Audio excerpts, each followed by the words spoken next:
na-achọ ịkọ na mbụ one guy bịa na my comment section wee na-asị m na ife nwoke niile n'ụwa karịsịa ife niile bụ respect. Na ọ bụrụ na ụmụ nwaanyị ga-amụta ka esi respect nwoke na nsogbu ama na-adụ o. Ịghọtara na mana ebe nsogbu nọzi wee dụbụ na ụfọdụ ụmụ nwoke amara that you have to earn it. Respect ada anọgide nnọọ fechelu fetebeghị mba ọ dịrọ possible. Ọkwa ifele ife ada akpọ respect ọma fechelu maka na ịbụ nwoke fetebeghị ọ dịrọ possible. Ọ bụrụ na ibido neglect your position as a man because onye ọbụla si na a na-disrespect ya bụ onye na-ebu ụzọ akpati ya jee chekie nye ebe ọbụla asị na ụmụaka kpalili okenye o nwere reason, asị na ụmụaka tili okenye ife o nwere reason, asị na nwaanyị ada asọpụrụ di o nwere reason. Ife ọbụla melụnụ gbasalụ respect nwere reason. That's why you bụ ụfọdụ si ị ga-agwa okenye okwu isi ya if not na nne respect gị, if not for nwa gị, if not for this, if not for that, na ama take pay, na ama mmekwa nna, na ama mmebie. Ọ bụrụ na ị chọrọ respect na your marriage, respect yourself first. Respect yourself first. Like afụrụrụ m onye ọ ga-abụ ị na-emegbu, ị na-emekwu expect ka o respect anyị. Ọ na-adụbu ụmụ nwoke very simple to say na nwoke need respect, na nwoke need peace. If you don't give a man peace, if he fụrụ ewelu ha na nwaanyị enye gị peace jee dee nye n'aja just to write it somewhere bụ ma inyelie peace. Nwaanyị nyere peace will never give you peace back. Ana ede nkwugheri n'akwụkwọ nwaanyị i provide alụ will not respect you. Kedu ife ọ na-respect gị for? O nwere ife dị iche na ife sibelu nwoke ike na ọkpọ nwunye esi a na ife na-esikwe n'ike ka onye be aka nwaanyị a na-enye aka na ọ na-eweta 50 ị na-eweta 50 unu na-abụ na manage ị na-respect ya na ọ na-eweta 50 ọ na-respect gị na ị ka na-eweta 50 unu na-aba na manage gatara ebe m na-eje unu na-ekwu ya mara m etu osi asand unu na ntị.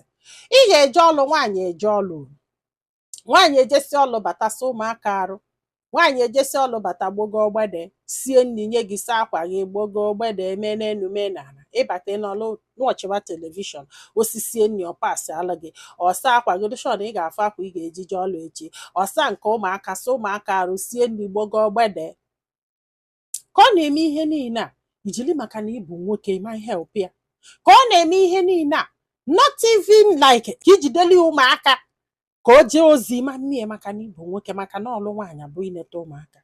Imesịa imekwe nwaanyị afọ expect ka o respect ya. Amara m ebe that respect ga-esi wee bịa, like amara m ebe that respect ga-esi wee bịa.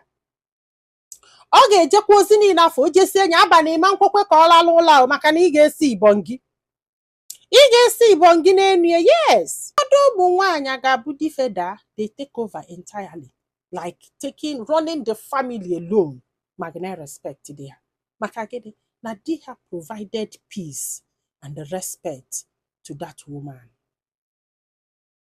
Mana ọkwa ifulu ndị enụwa ga-abụ abụ m nwoke maka na ị na-enye aka maka 50-50 o sikwa nke a ọpụọ nke a amara m ebe unu si achọ ka respect na-abịa. Afụgo m nwaanyị afọ idili nwoke for 6 years 16 years nwere onye nụrụ olufa.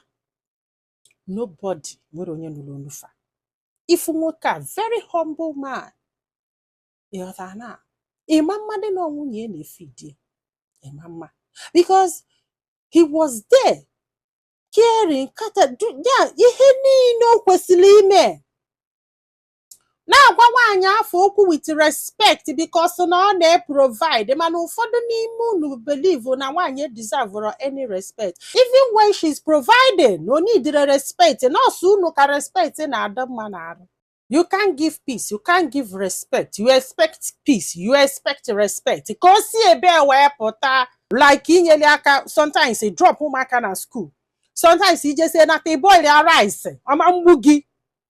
Ọ bụ na ilie nya bụ rice na ọma mgbu gị isi enyi ọma mgbu gị nwunye gị na-anata late boil it ọma mgbu gị abịghatago ijesie bata ụmụaka na-eche gbamafa ka ọ bata safarụ be a man help na mmadụ ka ịbụ help na mmadụ ka ịbụ ụmụ nwoke na-alụ chef ọ bụrụ na ị na-achọ respect n'aka nwunye gị provide respect ị na-achọ peace provide peace ị na-achọ whatever you're looking for give it to that woman fanwelu A1 ni give back but if you don't give them you will not get give and take oh yes ịma ife na-ewute mbụ na ndị a na-asịsị nyefa respect ọ bụrụ na o nwere ife nwaanyị na-alụ bịafụla ebe fa na-agwa nwaanyị okwu bịafụla ife fa ji nwaanyị eme no respect no regard no welu nwaanyị ka ụmụaka n'obodo oyibo nothing like respect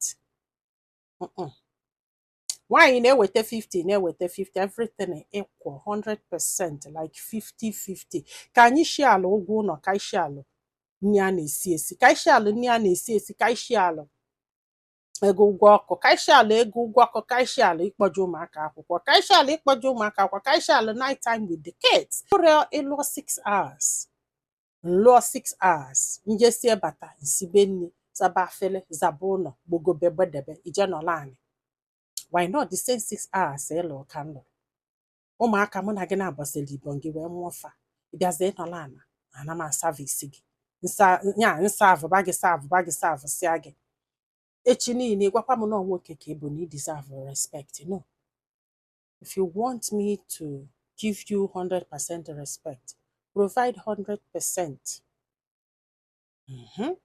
If you provide 50 I will bring 50 respect m ga-enye gị 50 yes olesi m ọnụ nwoke ma a na-enye respect ọmalụ the meaning of respect ụfọdụ ụmụ nwoke amụrụ dị ife bụ respect n'isi ha bụ Nkechi bịa ebe yes sir ofe enu nwa gbalụ mmiri I'm sorry sir ụmụaka melụ nna okay sir wee sị mma amụwara anya di a I'm sorry sir ngwa Nkechi sekpụla ana yes sir anya were respect to you guys that is not respect mana ike mara eji afọ agwụgwọ gị onwe ife ọzọ ị na-achọ abịa ya tago maka na ọ bụ na nwunye gị na-enyevu gị peace mgbe ị nụrụ ya nọgide kwaba gị iyi o nwere ife ka ọsọ ya ọ bụ na nwunye gị nya na respect bụ gị mgbe ị nụrụ ya nọgidezi ọ dị respect gị o nwere ife ka ọsọ ya instead of you to find the root cause of your problem ị na-achọ ife nwunye gị sị gị na nke ọsịra gị na lebe afọ daalụ nọ ka ọ dị n'ụbọchị ọzọ